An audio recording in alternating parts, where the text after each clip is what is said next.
உலக வரலாற்றில் முக்கியமான சாதனைகள் நிகழ்த்திய ஆட்களை எல்லாம் தொகுத்து ஆயிரக்கணக்கில் தொகுக்கிறான். தொகுத்துட்டு அதிலிருந்து பொறுக்கி எடுத்து ஒரு 100 பேர் வரலாறு எடுக்கிறான். இந்த ஆயிரக்கணக்கான மக்கள் உலகத்தில் வாழ்ந்திருக்கிறாங்க தலைவர்கள். அந்த 1000ல் இந்த 100 பேரும் பொறுக்கு மணிகள், தேர்வு செய்யப்பட்டவர்கள், உலக வரலாற்றை புரட்டியவர்கள் அப்படின்னு சொல்லி 100 பேர் என்று ஒரு புஸ்தகம் எழுதியிருக்கிறான். 100 பேர் என்ற பெயர்ல தமிழிலும் அந்த புஸ்தகம் வந்திருக்கிறது. தி 100 என்றும் வந்திருக்கிறது. அது தமிழாக்கம் செய்யப்பட்டு 100 பேர் என்ற தலைப்பில் தமிழிலும் உங்களுக்கு கிடைக்கிறது. அந்த 100 பேரில கவனிக்க வேண்டியது, முதல் நபராக அவன் குறிப்பிடுவது நபிகள் நாயகம் ஸல்லல்லாஹு அலைஹி வஸல்லம் அவர்கள். அவன் கிறிஸ்தவன், அவன் கிறிஸ்தவ மார்க்கத்தை பின்பற்றக்கூடியவன். அவன் என்ன சொல்றான் தெரியுமா? ஒரு கிறிஸ்தவனாக இருக்கக்கூடிய நான் முகமது நபியை, என்னுடைய இயேசுநாதரை 3வது இடத்துல கொண்டு வச்சு விட்டாங்க. இயேசுநாதர் 3வது இடம், முகமது நபிக்கு முதல் இடம் கொடுக்கிறான். அவன் சொல்றான், உலக வரலாற்றை புரட்டி அமைத்தவர்களிலே முதலிடத்தை கொடுப்பதாக இருந்தால் அந்த முகமதுக்கு தான் நான் கொடுப்பேன். ஏன் முகமது கொடுப்பேன்? அவர் என்ன சொன்னாரோ அதுக்கு அவர்தான் கவர்மெண்ட் உண்டாக்கினார், அவர்தான் ஆட்சியை உண்டாக்கினார், அவர்தான் ஆளினார், எல்லாம் அவர்தான். அவருக்கு எவன் ஐடியா கொடுக்கல, எவனும் துணையா நிக்கல, யார்கிட்ட ஆலோசனை செஞ்சதை கண்டுபிடிக்கவில்லை. அவர் செய்த அத்தனைக்கும் அவர்தான் முழு சொந்தக்காரர். ஃபர்ஸ்ட் இடத்துல கொண்டு அங்க வைக்கிறார், 2வது ஐன்ஸ்டீனை வைக்கிறான், 3வது இயேசுநாதரை வைக்கிறான். அப்ப எப்படி செலக்ட் பண்ணி 100 பேரை தேர்ந்தெடுக்கிறான்?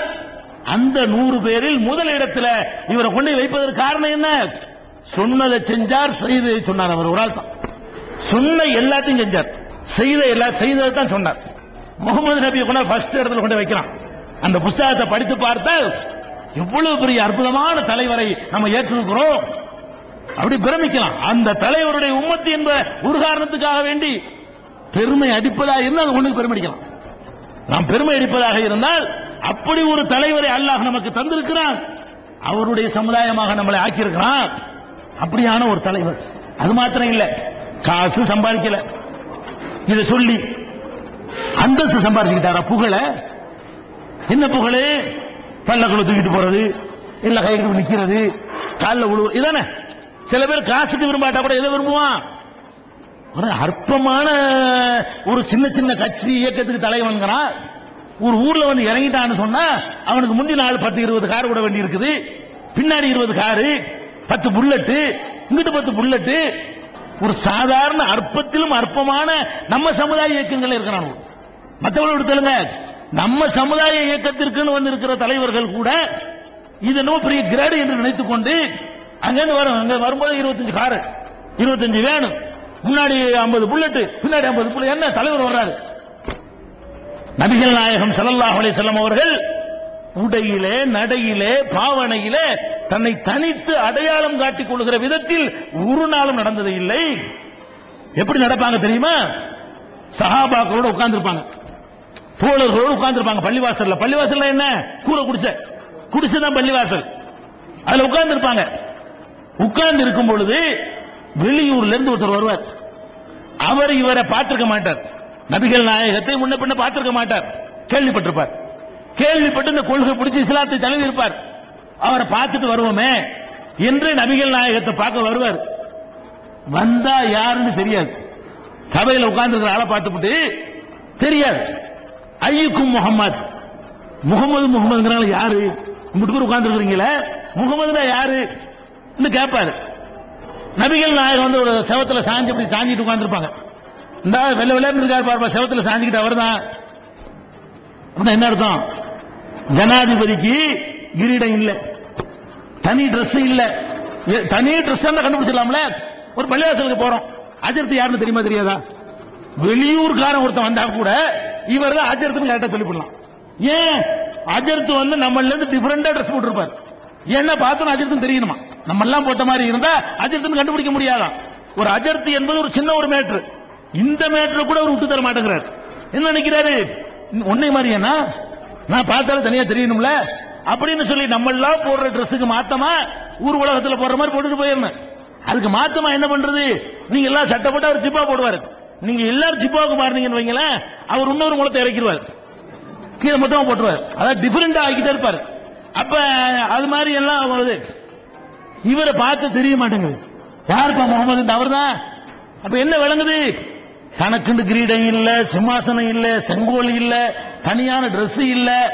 இன்னும் சொல்ல போனால் அந்த சபையில அவர் முன்னாடி மக்கள் அமர்ந்திருக்கிற காட்சி இருக்குல்ல, அதை பார்த்தாச்சு கண்டுபிடிக்கலாம்ல, கண்டுபிடிக்கல. அப்படின்னா அர்த்தம் சும்மா சகஜமா உட்காந்துருப்பாங்கன்னு அர்த்தம். இல்ல அப்படி உட்காந்துருந்தாங்க ஒரு ஆளுக்கு முன்னாடி மண்டியை போட்டுக்கிட்டு இப்படி உட்கார்ந்து வைங்களாங்க, இந்த ஆள் தாண்டா தலைவர் கண்டுபிடிச்சிடலாம்ல. அப்படி நடக்கல. அப்படி நடந்தவர் கேட்க மாட்டார.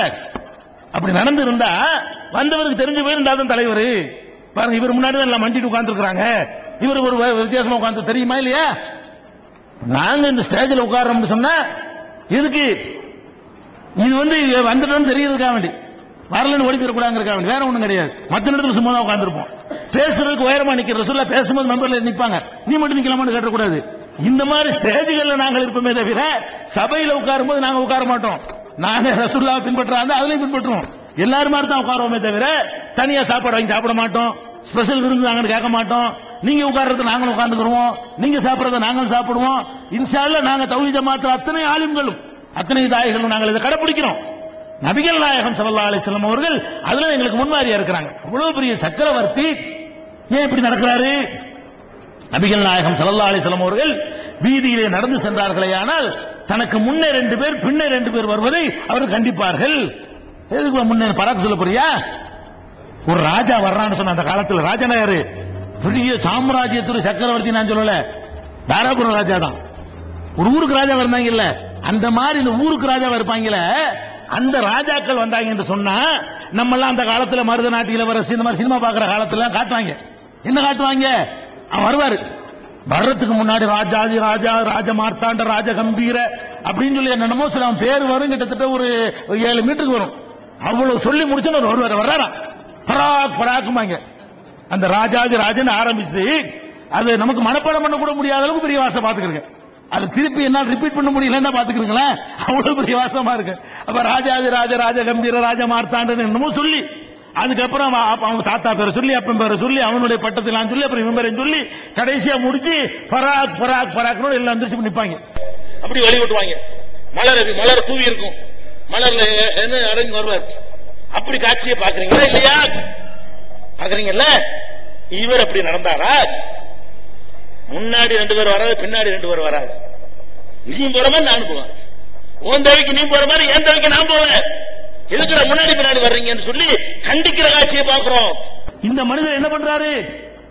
முஆத் இப்னு ஜபல் என்ற ஒரு சஹாபி, அவர் வெளிநாடுகளுக்கெல்லாம் சுற்றிவிட்டு ரசூலுல்லாஹ் கவர்னரை நியமிக்கிறாங்க.